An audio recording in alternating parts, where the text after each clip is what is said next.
Today I'm going to show you another Tunisian technique. It's called the honeycomb stitch.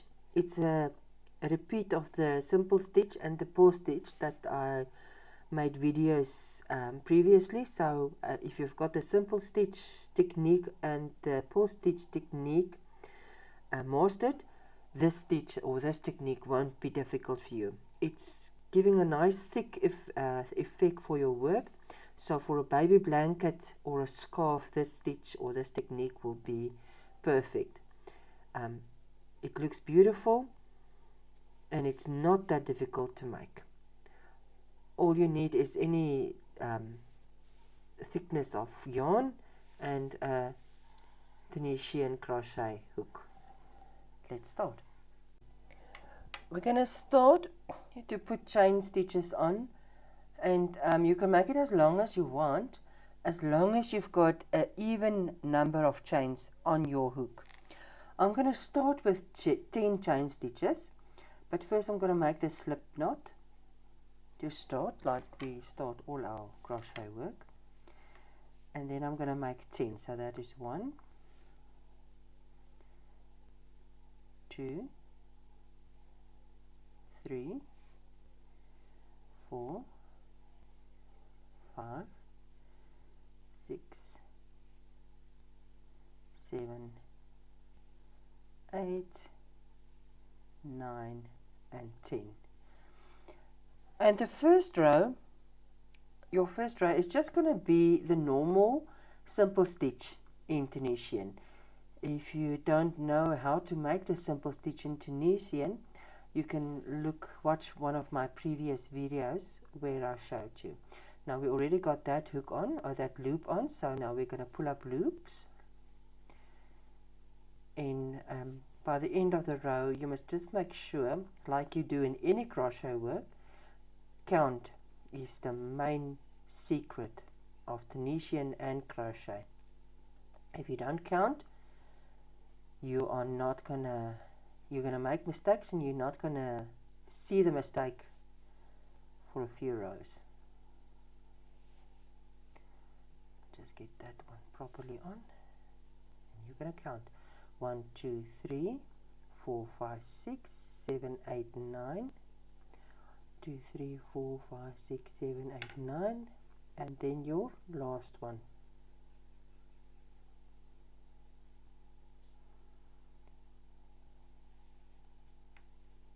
And 10.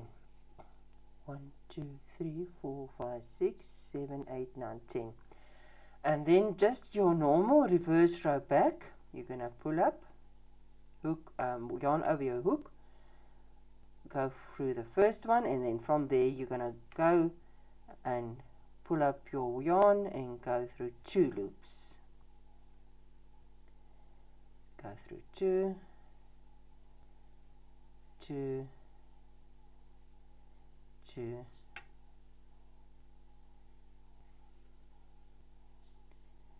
until you're done. And now our honeycomb stitch pattern is going to start once you're done with this. Now you already got your first loop on your hook, and then just a normal simple stitch one where you're going to go through your loop, pull yarn and pull up. Then, like you did with the purl stitch, you're going to take your yarn to the front, and you're going to put your hook through the loop, take your yarn from the back around and pull through your loop, and then you can make it a little tighter. There's your purl stitch. Then the next stitch is going to be the normal simple stitch, and this is going to be what you do: 1 normal simple stitch and then 1 purl stitch, where you're going to go put your yarn to the front first and then go through your loop. You're going to pull. So then a simple stitch again, yarn to the front, then through the loop. That's your purl stitch.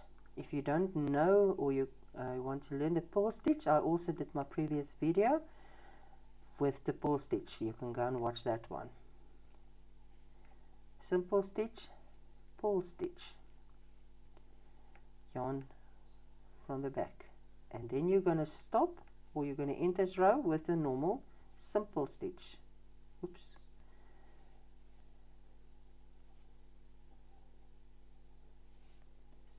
Just a normal simple stitch.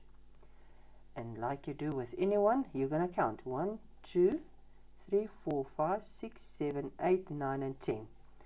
Then you're going to pull yarn over your needle, go through the first loop, then yarn again, and then pull through 2 loops. Pull through 2 loops. And you're going to,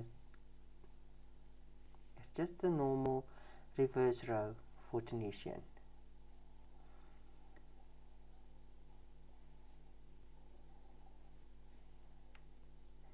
Then the next row, you can already see here, if I go a bit closer, you've got your simple stitch in Tunisian there, and then there is your purl stitch, the little vertical loop. Then you've got your simple stitch. Now, we started here with a normal simple stitch. Now, this next row, we're going to start with a purl stitch. So you're going to put your yarn to the front, then go through the loop, and make a purl stitch. Then the next row, next stitch, where we made the purl stitch there, we're going to go and make a simple stitch in this row, in this one. The next one will be purl stitch. Then simple stitch.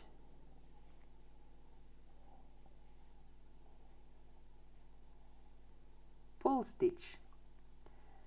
So if you made a purl stitch in the previous row, you're going to make a simple stitch, and where you made your purl stitch, you're going to make a simple stitch. Then to the front again, because that one was the simple stitch. Now we're going to make a purl stitch. This was your purl stitch, so we're going to make a simple stitch. And then your last one, you can remember you stopped with a simple stitch. Now we're going to make a purl stitch right there in the end. And the best is to count your stitches. 1, 2, 3, 4, 5, 6, 7, 8, 9, and 10. So we know we are still on track. And you can see your purl stitch there. Let's take our yarn, pull through the first loop. And then the rest, you're going to take yarn and pull through 2. Pull through 2. Pull through 2. Pull through 2.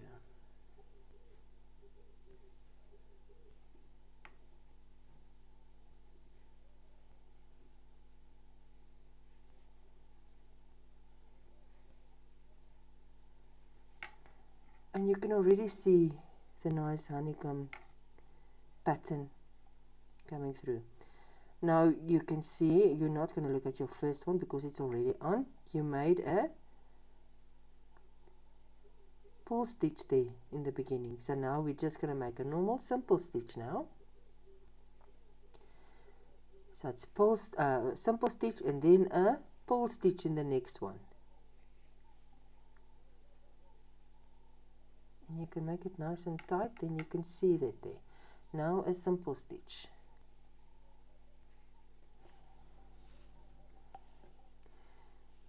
Then a purl stitch.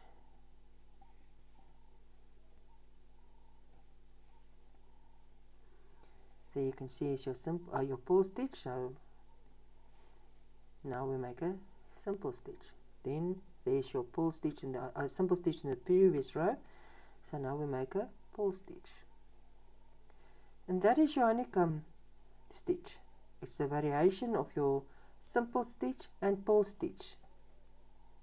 When you start with a simple stitch in the one row, the next row you're going to start with a purl stitch.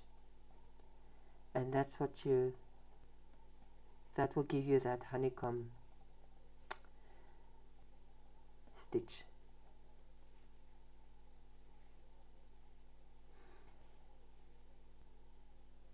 And the back, always start with loop through 1, and the rest will be looped through too. And this is the honeycomb stitch. It's very nice to use for blankets. It's nice for a washcloth or a dishcloth. It's for a scarf. You can basically use this for any project or any item that you want to make. I hope you enjoy my videos. There you can see nicely how the purl stitch is coming. The honeycomb stitch is coming. It looks like little pockets for the honey. Very nice stitch. Please like and subscribe to my channel, and leave a comment if you like my videos.